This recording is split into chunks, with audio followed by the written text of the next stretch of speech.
أشرق النور المبين وأتى الهادي الأمين. هل لنا الكون ابتهاجا وازدهى حق ودين. أشرق النور المبين وأتى الهادي الأمين. هل لنا الكون ابتهاجا وازدهى حق ودين في إمام. jannooyinka ilaahay waxaa ugu weyn, ugu qurux badan, ugu nuur badan, ugu iftiin badan jannatu lfirdows alaclaa. 7 sifo qofkii laga helo jannadaasi uu helaya. miyaad doonay nebi moxamed sala allahu calayhi wasalam iyo nebi ibraahim iyo nebi muuse iyo nebi nuux iyo ambiyaadii ilaahay inaad jaar la noqotid? miyaad doonayn carshigii ilaahay inuu korkaaga u yahay oo saqafka firdows alaclaa jannada saqafkeegu waa carshigii ilaahay, waa jannada ugu saraysa, waa jannada ugu weyn, waa jannada webiyaasha 4 webi ay ka soo burqadaan firdowsa. waa janno aad iyo aad u weyn. waxaa lagu galaa 7 sifo. haddaad doonaysid inaad noqotid kuwa jannadaasi dhexlaya ahlu firdowsa 7 sifo ku dadaal. ilaahay baa inoo sheegay 7 sifo. waa 7 sifo oo u baahan 7 astaamo, 7 calaamadood oo la rabo inaad gowska dambe aad ku qadidid. nebigu waxa uu yidhi sala allahu calayhi wasalam, faidaa sa'altum allaha fas'aluuhu lfirdows. war ilaahay haddaad wax weydiisanaysaan wax weyn weydiista, jannatu lfirdowsa ilaahay weydiista. maxaa ka weyn firdowsa? jannada firdows la yidhaahdo maxaa ka weyn? nebigu waxa uu yidhi waa jannada ta bartankeyga ah, waa ta ugu saraysa, waa ta webiyaashu ay ka soo burqadaan. jannadaasi ilaahay weydiista buu yidhi nebigu calayhi salaatu wassalaam. maxaa lagu gelayaa? 7 sifo ayaa lagu gelayaa. sifada koobaad ilaahay baa ka warramaya. ilaahay waxa uu yidhi qad aflaxa almu'minuun. waxaa liibaanay, waxaa guulaystay, waxaa badbaaday oo aakhiro badbaaday oo meeshii ugu fiicnaa galay dadka mu'miniinta ah. waa kuwee rabbiga kuwaasi, kuwaa guulaystay, liibaanay. wa'ayo rabbiyow. ilaahay waxau leeyahay aladiina hum fii salaatihim khaashicuun. waa kuwa salaadooda ku khushuuca, khushuuc laga helo. khushuucdu waa maxay? qalbigu ka yimaadaa khushuucdu. caliy bni abi aalib radia allahu canhu waxa uu yidhi alkhushuucu khushuucu qalb. qalbiga ayaa khushuuca. aayaadkaa qur'aanku akhriyayo ayuu firfirsanayaa. ilaahay uu hor taagan yahay ayuu weynidiisa iyo cadamadiisa ayuu is hor keenayaa. kadibna salaadaasi uu dhandhaminayaa macaankeyga. imaamkii alxasan albasri waxa uu yidhi kaana khushuucuhum fii quluubihim. khushuucdoodu waxay ahayd qalbigay ka imanaysa. qofku inuu isduuduubo jirka uu adkeeyo oo qalbiga inuu ka maqan yahay ma aha. salaadan qalbiga markuu qofku uu ka khushuuco, jirka intiisa kale way khushuucayaan. sidaasay ahayd salaadu nebigu lahaa wajucilat quratu cayni fi salaa. meeshaan indhaha ku qaboojisto, meeshaan ku nasto, salaada ayaa laga dhigay buu lahaa nebigu calayhi الsalaatu wassalaam. waxau yidhi ibnuqayim salaatun bilaa khushuuc walaa xuduur. salaad qofku uuna taagnaynoo qalbigiisa uuna soo joojinaynoo khushuucayn waxay la mid tahay sidii qofku siiyey oo kale, qof mayda ku siiyey oo kale. qof mayda maxaad ka dhigi? qofka ilaahay u hadaynaya salaad bilaa khushuuca waa sidii qof ilaahay u hadaynaya qof mayda oo dhintay oo kale. salaada khushuucdu waxay ka dhigtaa salaada ruux baa u yeeshaa, macnee u yeeshaa, qiimee u yeeshaa, dhandhan gaara ayay u yeeshaa. taasi waa ta koobaad eed ku helisid darajada sare. qofkuna wuxuu sheegay nebigu sala allahu calayhi wasalam, waina arajula layansarifu wamaa kutiba lahu ilaa cushru salaatih. qof baa salaad tukanaya, salaaddiisaa 10kiiba hal baa loo qorayaa, aawa 9kii kale muu joogin, wuu maqnaa.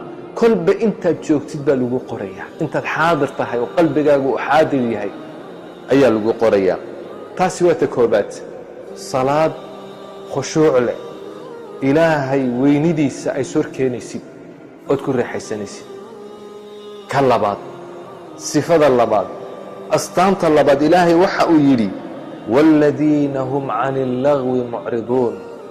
waa kuwa baatilka ka jeesta, waa kuwa xumaanta iskaga jeesta, shirkiga, gaalnimada, macaasida, wixii aan faa'iido lahayn, qowl iyo ficil midna aan faa'iido ku lahayn, waa kuwa iska diida ee iskaga taga. waa kuwaasuu yidhi nebigu sala allahu calayhi wasalam. wuxuu ku tilmaamay in dadka mu'miniinta ay yihiin dad xumaanta ka fogaada, wixii aan faa'iido lahayn ayay iskaga fogaadaan. waaladiina hum cani allagwi mucriduun, wixii laqwiya way ka jeesanayaan.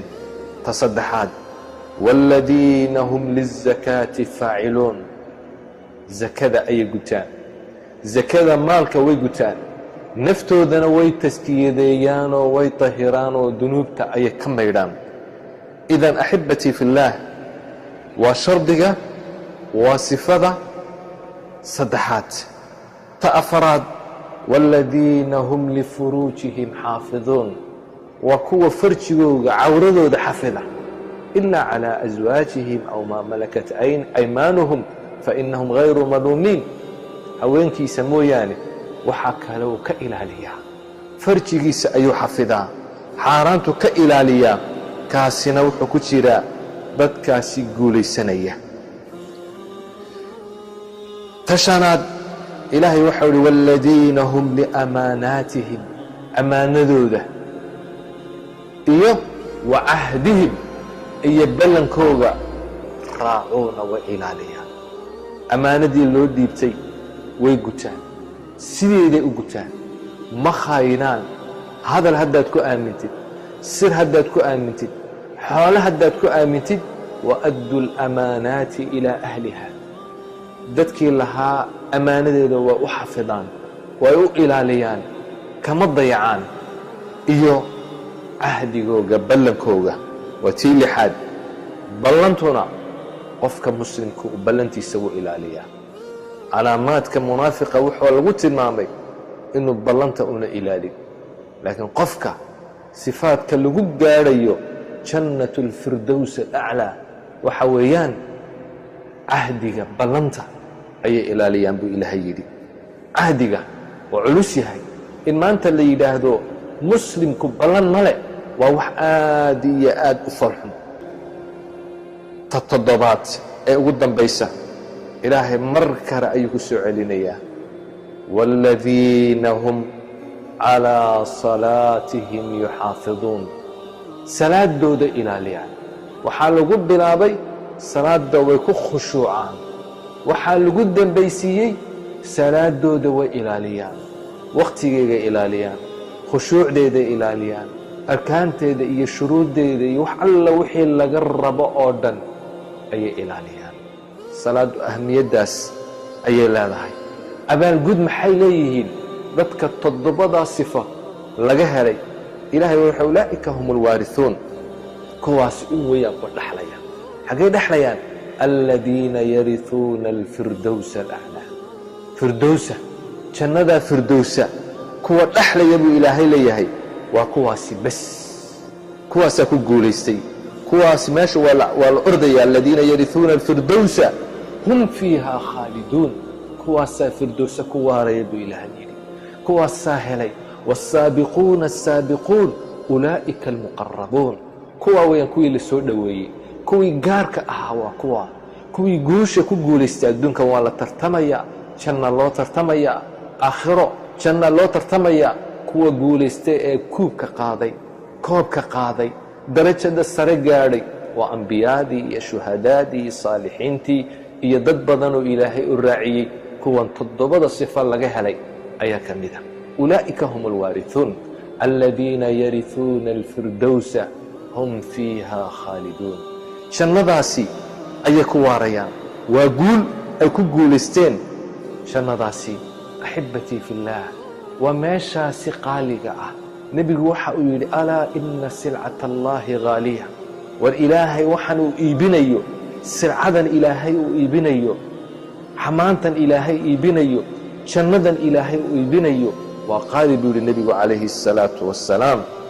maxaad u malayn markay jannaduna ay noqoto jannooyinka jannada ugu weyn, ugu fadliga badan, ugu khayrka badan, ugu nuurka badan, ugu sharafta badan, ugu saraysa markay noqoto, maxaad u malayn ee carshigii ilaahay ayaa saqaf u ah kuwaasi. maxaad u malayn markaasi? axibatii fi illaah, ilaahay waxa uu leeyahay ina aladiina aamanuu wacamiluu الصaalixaat kaanat lahum jannaatu اlfirdowsi nuzula khaalidiina fiiha laa yabguuna canha xiwala. kuwaa firdowso galay ma doonayaan meel kale ay u wareegaan. khayr oo dhan bay heleen, guul oo dhan bay heleen, wanaag oo dhan bay heleen. meel kale in ay ku doorsadaan ma doonayaan. carshigii ilaahay ayaa korkooga ah, jannooyinkii oo dhan baa ka hooseeya. waxay ku jiraan nicmad iyo khayr iyo fadli. webiyaasha oo dhan ayaa ka soo baxaya meesha. maxaa ka qurux badan inaad nebi maxamed aragtid, nebi ibraahim aragtid, nebi nuux aragtid, nebi muuse la sheekaysatid. maxaa ka fiican oo ka wanaagsan inuu ilaahay meeshaasi uu ina geeyo. 7 sifo inaan ku dadaalno.